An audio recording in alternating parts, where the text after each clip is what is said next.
Assalamualaikum warahmatullahi wabarakatuh. Salam Kukar Pintar. Bagaimana hari ini kabarnya anak-anak? Masih semangat mengikuti pembelajaran? Ketemu lagi sama Ibu Nur Apni Herniwati, masih pada mata pelajaran IPA kelas 9 semester ganjil. Pada hari ini, pada pertemuan keempat, kita akan membahas tentang perkecambahan dan siklus hidup tumbuhan Angiospermae dan Gymnospermae. Adapun bahan ajar atau buku sumber yang masih kita pakai yaitu buku IPA kelas 9 semester ganjil, penerbit dari Kementerian Pendidikan dan Kebudayaan, revisi tahun 2018. Baik anak-anak, untuk pembelajaran hari ini, adapun tujuan pembelajaran yang akan kita capai adalah yang pertama, yaitu diharapkan peserta didik mampu menganalisis faktor-faktor yang mempengaruhi perkecambahan. Yang kedua, peserta didik mampu menganalisis siklus tumbuhan Angiospermae dan Gymnospermae. Juga mampu menganalisis metagenesis pada tumbuhan paku Petridophyta dan tumbuhan lumut Bryophyta.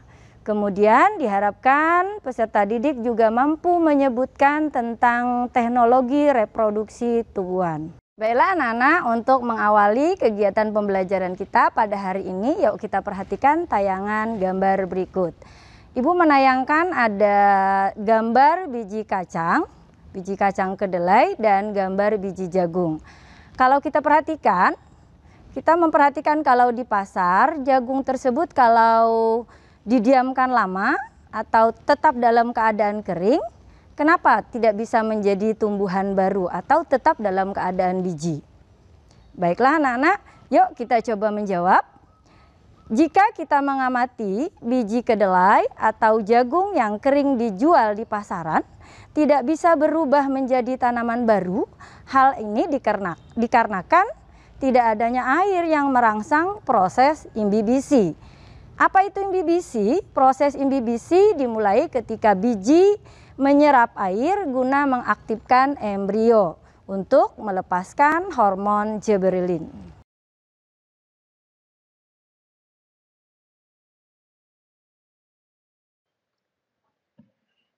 Baiklah anak-anak, untuk selanjutnya kita coba memahami definisi daripada perkecambahan. Apa itu perkecambahan atau germinasi? Merupakan tahap awal perkembangan suatu tumbuhan, khususnya tumbuhan berbiji. Dalam tahap ini, embrio di dalam biji yang semula berada pada kondisi dorman mengalami sejumlah perubahan fisiologis yang menyebabkan ia berkembang menjadi tumbuhan muda.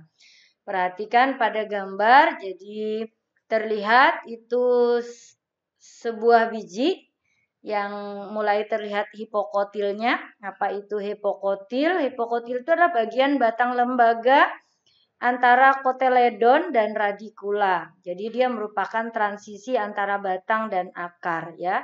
Kemudian di situ ada radikula. Radikula itu nanti yang akan berkembang menjadi radix atau akar ya. Kemudian di situ ada koteledon. Koteledon itu adalah kepingan biji yang merupakan lembaga pertama, daun pertama lembaga. Jumlahnya biasanya satu untuk jenis tumbuhan berkeping satu atau monokotil dan biasanya berdaun dua untuk jenis tumbuhan keping dua atau dikotil ya. Kemudian akan terlihat itu muncul mulai daun sejati, kemudian ada epikotil yaitu bagian dari ujung atas sumbu lembaga yang nantinya membentuk sistem pembuluh ya, sistem pada perkecambahan atau calon individu baru tadi.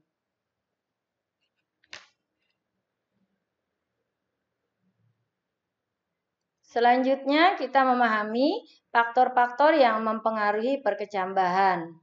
Faktor yang mempengaruhi perkecambahan itu ada faktor internal dan ada faktor eksternal. Jadi biasanya perkecambahan itu faktor yang mempengaruhi adalah ada gen, ada hormon, dan lingkungan. Gen dan hormon itu merupakan faktor internal penentu perkecambahan, adapun faktor lingkungan, air, cahaya, nutrisi, maupun kelembaban itu adalah faktor eksternal. Perkecambahan adalah proses munculnya individu baru pada biji. Nah, ini kita bisa lihat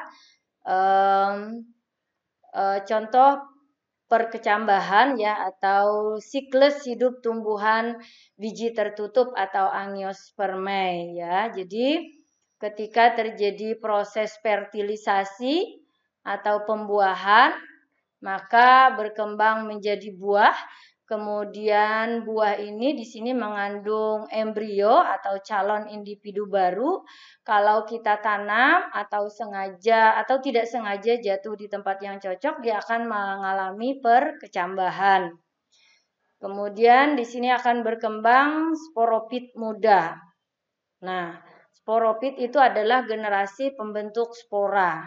Kemudian ada putik, ada kepala sari. Nah, di putik ini akan berkembang ovule atau bakal biji, bakal buah. Nah, kemudian dia mengalami pembelahan secara meiosis, akan menghasilkan 4 megaspora. 3 megaspora itu mengalami degenerasi. Sedangkan pada bagian kepala sari ini ada mengandung mikrospora, jadi sporanya berukuran kecil. Kemudian di kepala sari itu mengandung butir-butir serbuk sari yang di dalamnya terdiri dari inti vegetatif dan inti generatif. Kemudian ketika ini jatuh di kepala putik, terjadilah peristiwa penyerbukan, yang selanjutnya terjadi pertemuan dua inti generatif tadi, maka akan terjadi peristiwa fertilisasi. Demikian selanjutnya terus-menerus, itulah yang dinamakan siklus hidup tumbuhan angiospermae.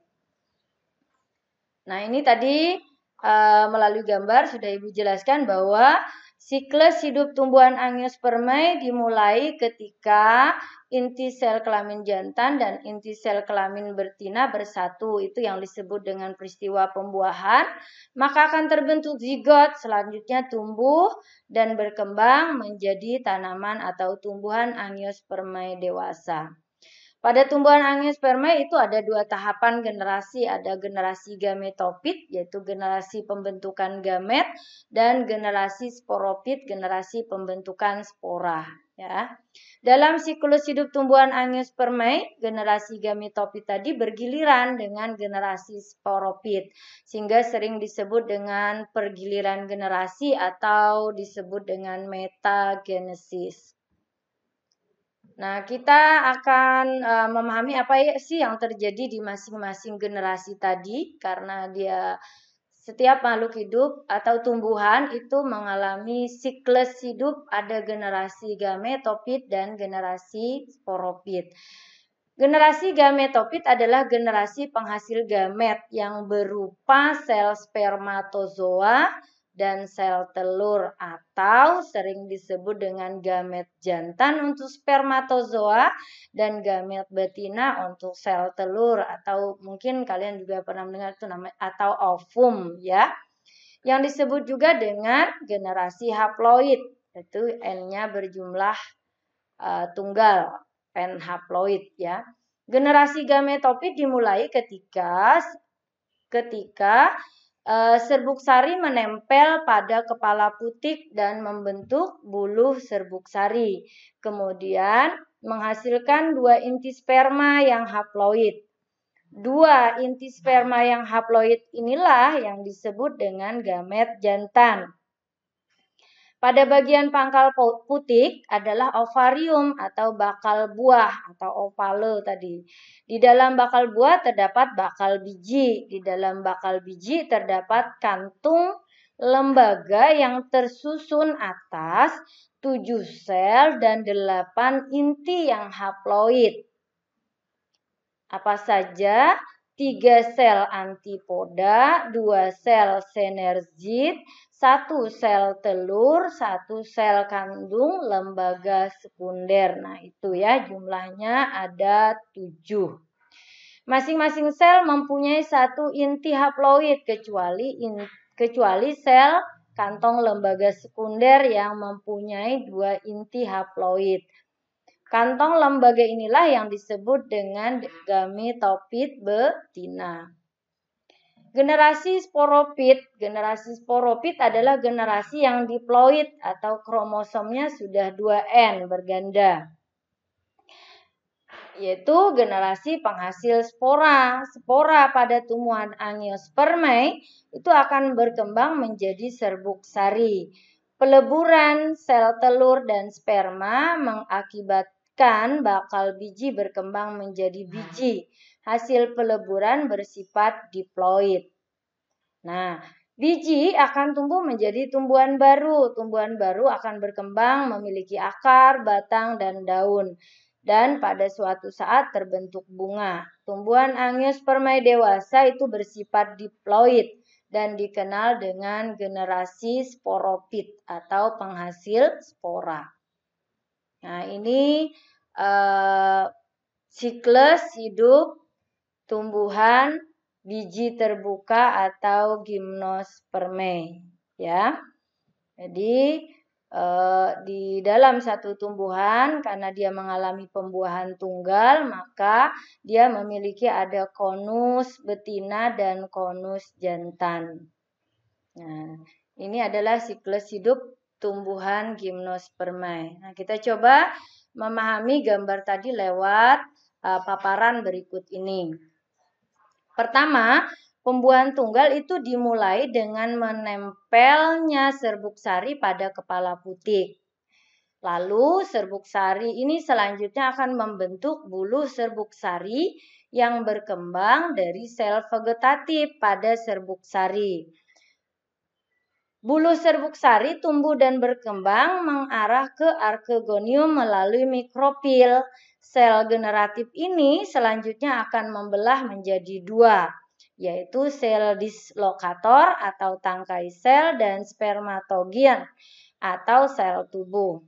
Selanjutnya sel spermatogen atau sel tubuh akan kembali membelah diri menjadi 2 dengan ukuran yang berbeda. 1 berukuran besar dan 1 berukuran lebih kecil.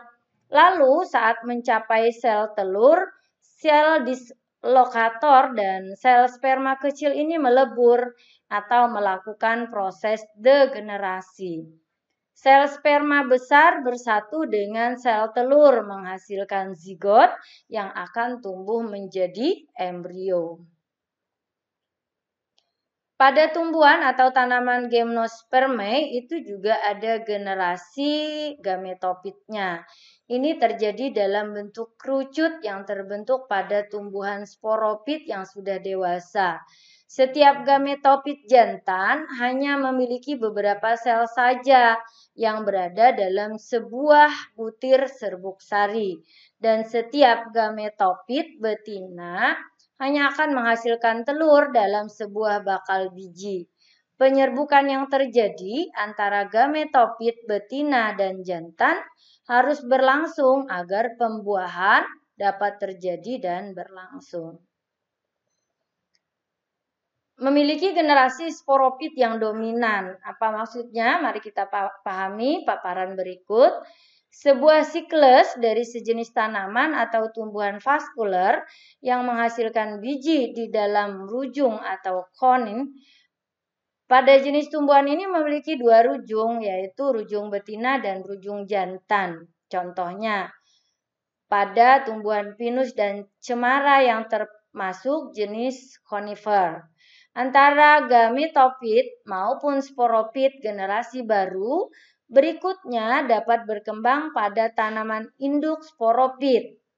Rujung terbentuk pada tanaman sporopit dewasa. Kemudian pada rujung jantan, spora ini berkembang lebih lanjut menjadi gametofit jantan.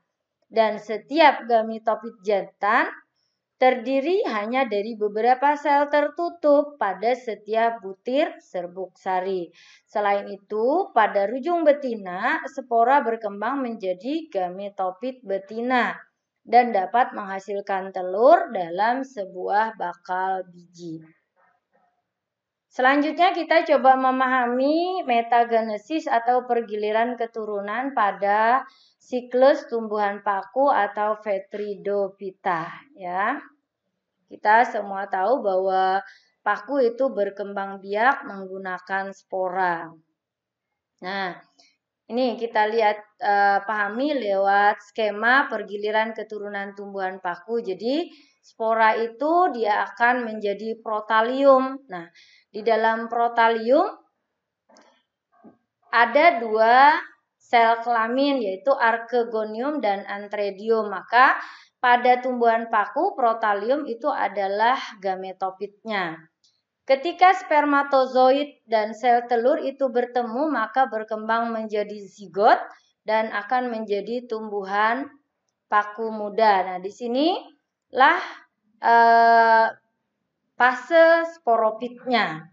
Kemudian dia akan berkembang menjadi sporopit, kemudian sporangium kembali menjadi spora. Terus siklusnya seperti itu. Maka kita bisa lihat generasi gametofitnya adalah N haploid berukuran kecil, tumbuh tak lama kemudian membentuk gamet.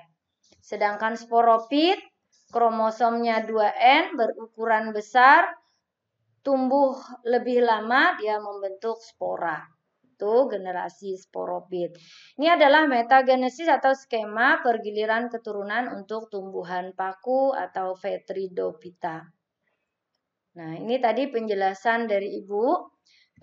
Tumbuhan paku mengalami pergiliran keturunan metagenesis antara fase gametofit dan fase sporopit. Kedua fase ini berlangsung terus-menerus secara bergiliran.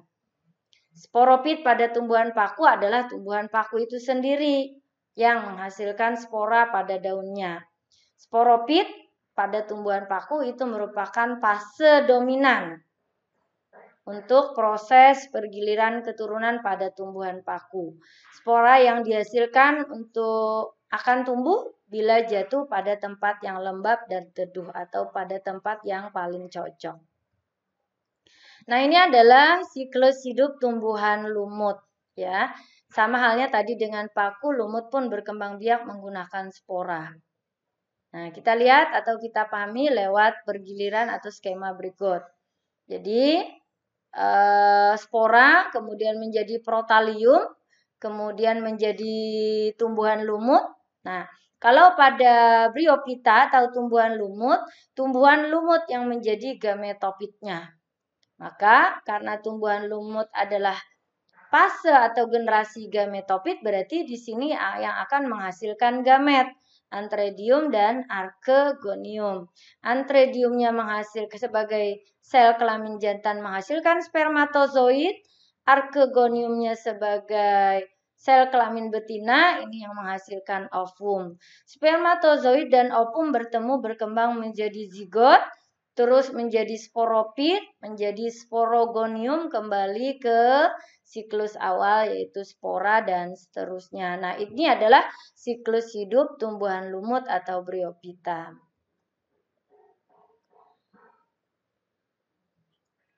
Ini adalah tayangan yang tadi sudah Ibu jelaskan bahwa pada tumbuhan lumut pun terjadi dua fase, makanya disebut dengan metagenesis. Fase pembentuk sel kelamin jantan atau gametofit, fase penghasil spora atau sporopit.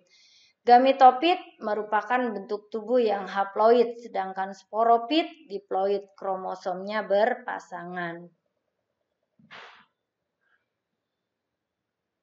Proses pergiliran keturunan ini dinamakan metagenesis. Kedua fase ini berlangsung secara bergiliran ketika spora telah matang, itu yang harus kita perhatikan. Kemudian maka ia akan dilepaskan dari kotak spora dan diterbangkan oleh angin. Jika spora itu jatuh di tempat yang lembab atau yang cocok, maka dia akan berkembang menjadi benang-benang halus berwarna hijau yang disebut dengan protonema. Tumbuhan lumut dewasa akan menghasilkan sel kelamin jantan spermatozoid yang dibentuk dalam struktur khusus yaitu antredium dan sel telur yang dibentuk dalam alat kelamin betina atau yang disebut dengan archegonium. Nah, kita coba selanjutnya memahami teknologi reproduksi pada tumbuhan. Nah, perhatikan ini adalah beberapa jenis tumbuhan yang sudah dikembangbiakan melalui teknologi.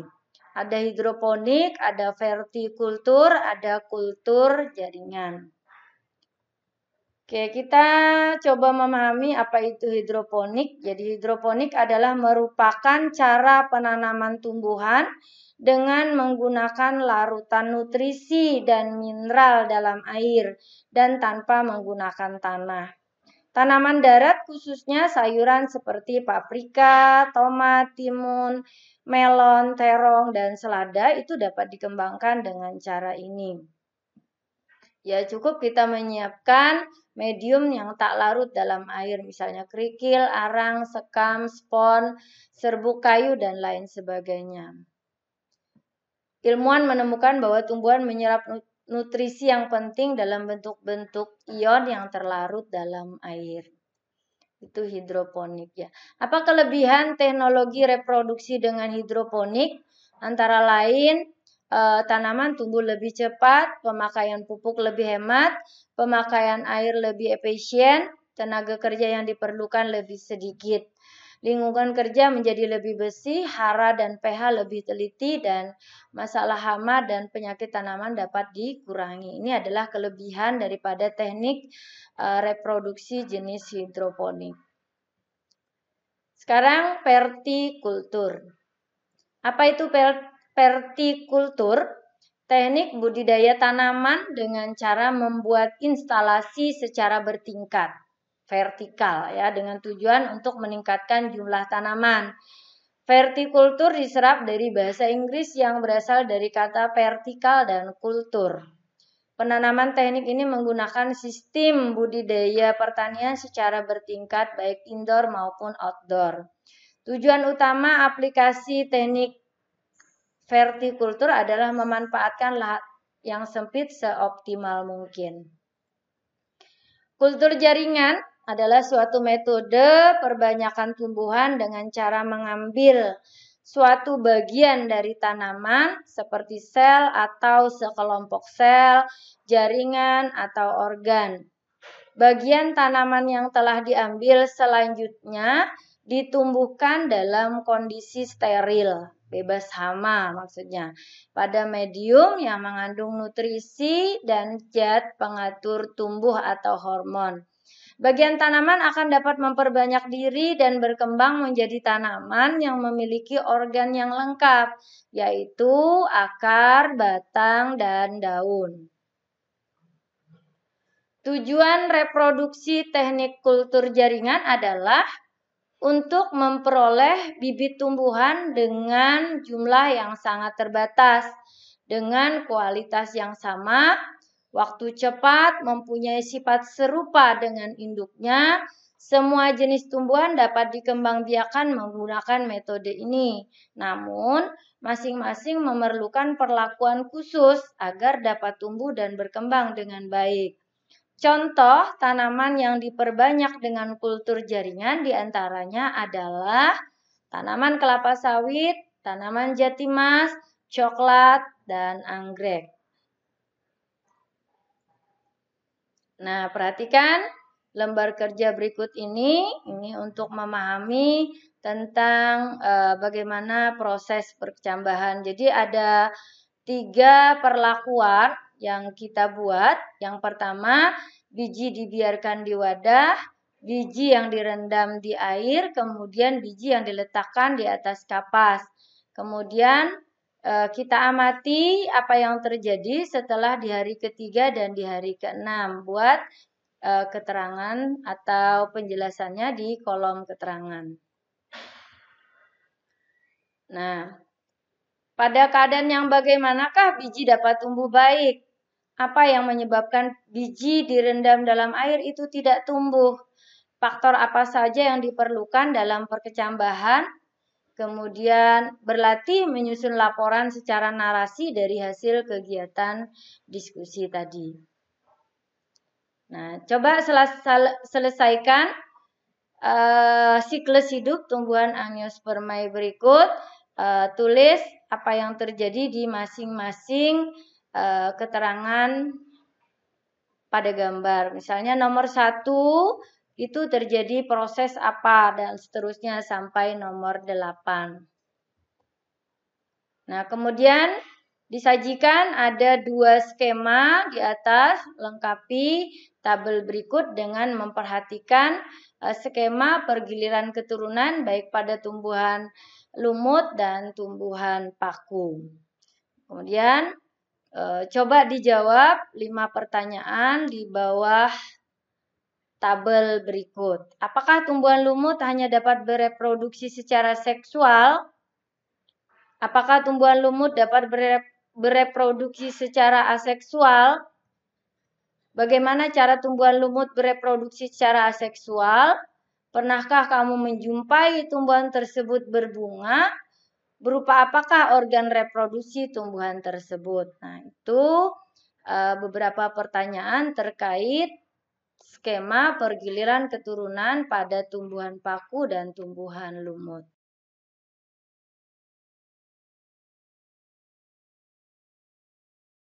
Bagaimana dengan paparan Ibu tadi? Semoga bisa dimengerti dan bisa dipahami ya. Baiklah, sebelum kita mengakhiri kegiatan pembelajaran pada hari ini, yuk kita simpulkan apa yang sudah dipelajari. Yang pertama adalah tentang perkecambahan atau germinasi. Merupakan tahap awal perkembangan suatu tumbuhan, khususnya tumbuhan biji. Dalam tahap ini, embrio di dalam biji yang semula berada dalam keadaan dorman atau istirahat, mengalami sejumlah perubahan fisiologis yang menyebabkan ia berkembang menjadi tumbuhan muda. Begitu juga tadi kita sudah mempelajari bahwa siklus hidup tumbuhan Gymnospermae, Angiospermae, Bryophyta, tumbuhan lumut, Petridophyta, tumbuhan paku, mengalami siklus generasi gametofit dan sporopit. Gametofit adalah generasi penghasil gamet, sedangkan sporopit adalah penghasil spora. Bagaimana anak-anak, sudah bisa dipahami ya? Semoga pembelajaran hari ini tetap menyenangkan dan tetap semangat. Ibu akhiri untuk pembelajaran hari ini, Ibu ucapkan terima kasih dan jangan lupa kita akan ketemu lagi pada pertemuan kelima nanti dengan materi perkembangbiakan pada hewan. Ibu Eri, Assalamualaikum warahmatullahi wabarakatuh. Salam Kukar Pintar.